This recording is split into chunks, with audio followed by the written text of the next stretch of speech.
Alright, welcome ladies and gentlemen to the World of Wrestling podcast. Here today to discuss about the WWE Monday Night Raw episode from last night for September 15th, 2025 review.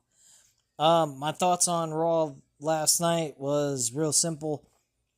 Okay show. Not bad, but not that great either. Middle of the road type of feeling there. Nothing special though.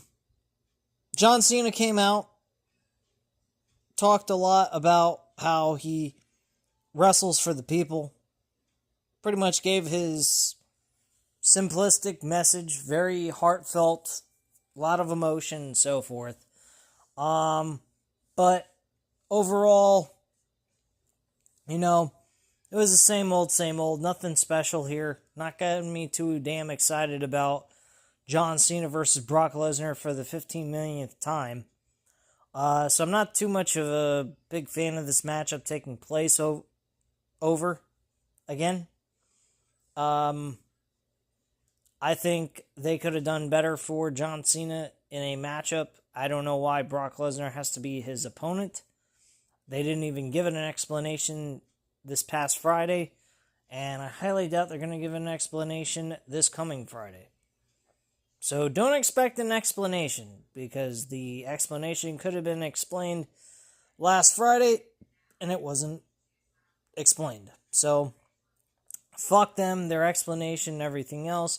Just get the match over and done with. This, thankfully, will not be as long as Cody Rhodes and Brock Lesnar's story, which was no story being told, just randomly thrown together for the sake of throwing it together. And that was pretty much the whole thing behind that. But yeah, pretty much John Cena said he's worried about, he fears Brock Lesnar. He could fail, he says. He's open about that, but he is going to defeat him and beat him. A fan actually had a sign that says John Cena's jorts are stronger than Brock Lesnar's pants, which I thought was hilarious. Anyway, we cut backstage to see Adam Pearce with Jey Uso and LA Knight. They argue, and LA Knight says that he wants a piece of Braun and Bronson. Pearce tells him he's not doing it by himself. LA Knight says that he has just the person, and says Jimmy Uso. Jay says that is his brother, and LA Knight says he is, but they'll make it happen tonight. LA Knight walks away, and Pearce tells Jay that he should talk to Jimmy. Later on in the show, there's several different segments, and Jimmy goes ahead, tells LA Knight he's not interested. He doesn't want to disrespect his brother like that and teaming with him or what have you. He wants to stay out of it. So he doesn't want to be his partner. And later on in the show, Jey Uso starts acting like a dick to him, saying you shouldn't be his partner and yada yada yada. And Jimmy looks at him and says, look, I already told LA Knight I'm not interested in doing this match. And secondly, I don't see you as the tribal chief. You don't have the Ulafala, so back the fuck off. But since you want to be a dick, I'm going to go ahead and be his tag team partner anyway, and you can kiss my ass. That's pretty much what happened throughout the night on that situation. Next up, we had Lyra Valkyria versus Roxanne Perez. Not a bad match. Bayley came in and had her back after the match was over. Lyra Valkyria ends up winning the matchup, and Lyra is walking to the back. Out comes Raquel, who hits her from behind. She throws Lyra into the ring and lands a big boot. Perez with a kick followed by pop rocks. Out comes Bayley, and she hits Raquel with forearms. A back suplex onto Perez. Bayley throws Raquel shoulder first into the ring post. Bayley with a knee to the face onto Perez, followed by a Bayley to belly suplex. The fans chant for Bayley, and Bayley looks at Lyra, and Bayley stops, smiles, and she runs to the outside and hugs Joe Tessitore and Corey Graves. Bayley hugs Alicia Taylor and begins hugging fans as well as she walks away from the ring. Adam Pearce is backstage with Io Sky and Stephanie Vacour. Pearce makes the match as Stephanie and Io say that they respect each other and they shake hands. In comes the Kabuki Warriors. Stephanie tells Asuka to get out of her face, and Asuka tells her that tonight Stephanie will face Kairi Sane, and she points at her. Zane looks surprised. Stephanie tells Adam Pearce to say it, and Pearce says it's official. Jimmy Uso is in a locker room, and in comes LA Knight. He tells Jimmy that he chose Jimmy for his tag team match tonight, and Jimmy says he doesn't think that's a good play. LA Knight tells him last week Jimmy didn't screw him over. Jimmy says he put him in a tough spot, and tonight LA Knight will have to find someone else. LA Knight tells him tough spot and walks away. And that's pretty much what happened there, as I already mentioned before. Kofi Kingston went up against Penta. Didn't really care for this match. Penta ends up winning the match. We cut to Jey Uso, who's backstage. This is another segment with the Usos. I'm not going to reiterate the same shit. We see LA Knight backstage, and in comes Jimmy Uso, who asks LA Knight if he still is looking for a tag team partner. LA Knight tells him that he doesn't want to put him in a tough position. Jimmy tells him that he is in, and Jimmy tells him that he is in, and walks away. Then out comes Seth Rollins and Becky Lynch in the next segment. Fans are chanting for CM Punk. Seth says he's going to say the name of their stupid little town, but instead they want to act like that. He is going to ignore them. Instead, he will address the fans watching on Netflix, and he welcomes them to Monday Night Rollins. He says now he gets the honor and privilege of introducing the Intercontinental Champion, a New York Times bestseller, a WrestleMania main eventer, the greatest to ever do it, big time Bex the Man Becky Lynch. Fans chant for AJ Lee. Becky says she has a lot to say about her, but she won't talk about people behind their backs. She's not CM Punk. What she has to say, she will say to her face. Then out comes AJ Lee and CM Punk. Fans are chanting for CM Punk and says that he is AJ's husband, and he's not going to waste their time with a long-winded introduction as to who she is. Punk says the fans came to see her, and they know her name. The fans chant AJ Lee, and Punk asks them who the team leader is, who the man is. He says he will begin with Becky ladies first.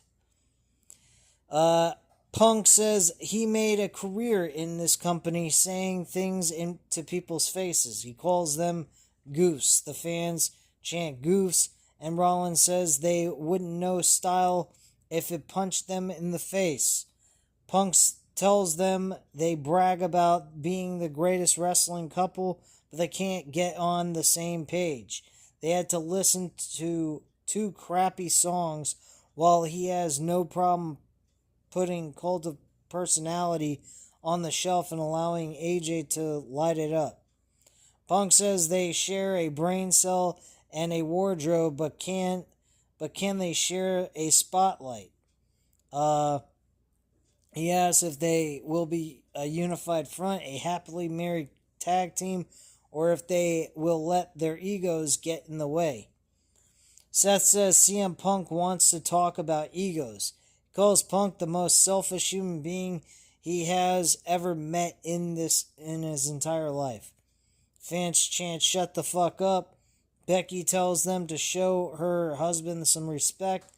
Seth says he will do something selfless and will hurt him immensely. Seth says he doesn't want to do it, but he will. He is going to give CM Punk credit. Seth points to AJ Lee and says this is the best decision you have ever made in your life. In his personal life, the fans chant, "No one likes him." And Becky says she likes him. Seth says they can hate him all they want. He is still the world champion, and Punk tells him for now. Rollins tells Punk in terms of can't fucking talk. Business, inserting AJ into this is a mistake that he will regret for the rest of his days. AJ says that tells Seth that mistake was Seth's because she would not be here if Becky Lynch, if he didn't use his own wife as a human shield. And Becky tells AJ that no one believed that she was going to come back. She didn't expect her to come back. No one expected her to come back. Becky says AJ was gone for 10 years, but what she really can't believe is how irresponsible of Punk. He cares about CM Punk, Seth's championship, and in fairness, he cares about AJ Lee. Becky says she read her book and has some notes, but last week, AJ spoke about how she healed mentally. She goes on to basically say that AJ Lee's left professional wrestling and retired because of neck problems and neck injuries. And Becky's question was, are you sure you're ready for this? Are you sure? Because you haven't taken a bump in over 10 years. And so forth. And AJ's response was, well, I didn't read your book, even though it's a bestseller, but yes, I've had neck problems in the past I've had to deal with. I don't know how I'm going to handle a bump. And that was pretty much what was said. Then they lead into Seth and Becky Lynch pretty much going ahead and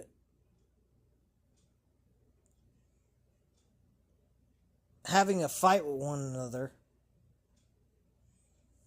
Basically saying there was something planned, but they messed up the plan. Seth starts blaming his wife, saying it's her fault, and so forth. And one thing led to another. This led to Becky Lynch sneaking into the ring and then going ahead and doing the manhandle slam to AJ Lee. And then Becky and Seth run away. And CM Punk also gets slapped around quite a bit too before that happens. And he pretty much loses his temper, checks on AJ Lee. She's okay, thankfully, so everything was good there. But straight to the point, this was a very good segment. I thought this elevated the storyline they're trying to tell. And I think this is going to be a fantastic match. Now, granted, it probably won't be the main event. I'd imagine the John Cena-Brock Lesnar match being the main event, or the WWE Championship match being the main event. Next, we had Brian Saxton backstage with Dominic Mysterio. He tells him that there has been a lot of talk between him and El Grande Americano. Dominic tells him not to worry. He says he is the Mega Intercontinental Champion. We hear hitting and WWE officials running. We see Penta down with Xavier Woods holding a steel chair. In come the War Raiders to break it up. Great. Next we had Dragon Lee versus El Grande Americano. Dragon Lee was attacked by two other El Grande Americano wrestlers. Yeah. They're imposters. And I don't know the whole point behind all these other El Grande Americano. I would say that Kaiser has been doing a very decent job with the El Grande Americano act since Chad Gable is out of action with an injury. But we need Chad Gable back with the El Grande Americano character because this shit with these multiple El Grande Americanos is just absolutely ridiculous. I don't know if we get a babyface El Grande Americano versus a heel version of it, but this shit needs to be put to rest quick because it is getting ridiculous. I think it makes absolutely no sense, and I don't see it having any kind of end game to it. Next, we cut backstage, and Bayley is heard arguing. We hear a slam on the door, and on the outside, Lyra knocks, and she walks in. She sees Bayley sitting on the couch on her phone, and Lyra asks her who she was talking to, and Bayley tells her, huh? Lyra thanks her for helping her against Judgment Day, especially after what she said to her. And Bayley thanks Lyra for showing her that idiots still exist. She tells her that Bayley never told her to come in her locker room. She could have been changing, had a company in there that she didn't want her to deal with, what have you. Pure fucking insanity. Bayley's character is kind of interesting, but I don't know. I see WWE just failing this miserably, and it goes nowhere, which they've done time and time again with storylines that look good, that start out looking good, and then they just fuck it up in the end. So I don't know. Next, we cut to Stephanie Vaquer and Rhea Ripley. She tells Stephanie that if it is her or Io, she wants her to know she's coming for her and good luck. Stephanie tells her that she is the one going to be winning the match. Highly doubt that's going to be the case. I think Io Sky is going to win this championship. And then we're going to get Io Sky versus Rhea Ripley in Perth at Crown Jewel. Stephanie Vaquer and Kairi Sane didn't care for this match, didn't barely pay attention to it. Stephanie Vaquer gets the victory. And that's pretty much that. Asuka's getting in the ring after the match, but Io Sky's music hits, and out she runs to the ring. She gets in the middle of Stephanie and Asuka, stopping Asuka, and Io and Asuka argue as Asuka leaves the ring. Io turns around, and she is face to face with Stephanie. They shake hands in the ring.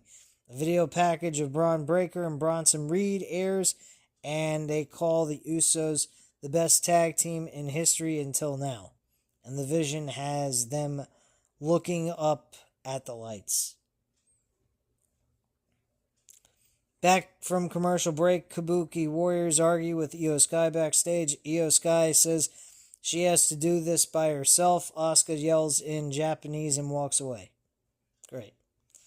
We cut to the Judgment Day roasting backstage. They toast to Dominic Mysterio on winning the AAA Mega Championship. Finn tells them to take it easy because Raquel and Roxy lost tonight.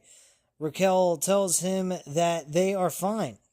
Finn asks Dominic what is going on with El Grande Americano.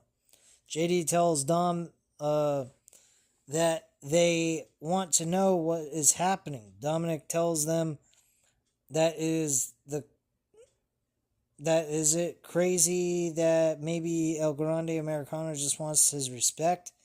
Finn says it's crazy, and the next time he needs their help, not to come see them. And Finn and JD walk away, in comes Rusev, and he tells Dominic that he is the next IC champion.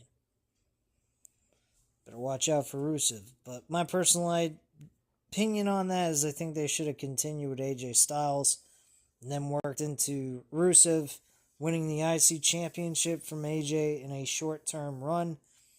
And then have like Rusev versus Sheamus for the IC championship leading into WrestleMania. And Rusev ends up losing the title to Sheamus so that Sheamus could get his first run with the IC Championship, which is a title he's never won before. LA Knight versus Jimmy Uso. LA Knight and Jimmy Uso go up against Braun Breaker and Bronson Reed. This match was okay for a main event, but it's like rinse and repeat, same old shit. Just different names playing up against the same team or members of a faction, and that's pretty much it. Bronson Reed, Braun Breaker end up winning this match. Bronson Reed gets the W for his team with the Jagged Edge and walks away with the W. And after the match is over, Braun hits Jimmy with a spear after the match. Jay comes out to the ring with a chair. He hits Braun with it and gets in the ring. Reed punches the chair and Jay with right hands. Jay hits Reed with the chair and Reed falls to the outside of the ring. Jay drops the chair and LA Knight grabs it and he stands behind Jay as Jay turns around. LA Knight looks looks like he's going to hit him with the chair, but he puts the chair down, throws the chair down, and extends his hand, and LA Knight shakes his hand. They hug, and as Jay turns around, LA Knight hits him with the BFT, and LA Knight leaves the ring with Raw going off the air. And that's pretty much it. So it looks like to me that probably LA Knight's turning heel, but that's not to be confirmed yet until we see further development of LA Knight's character and where it's going to go.